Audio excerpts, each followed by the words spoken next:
BRS party తరపున Nalgonda parliament స్థానానికి ఒక సెట్ నామినేషన్ దాఖలు చేసిన కంచర్ల కృష్ణారెడ్డి.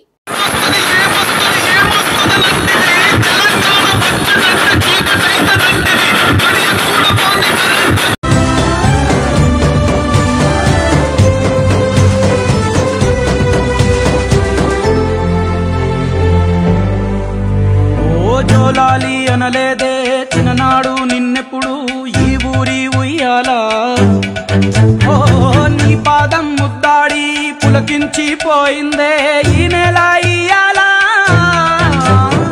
మా పల్లె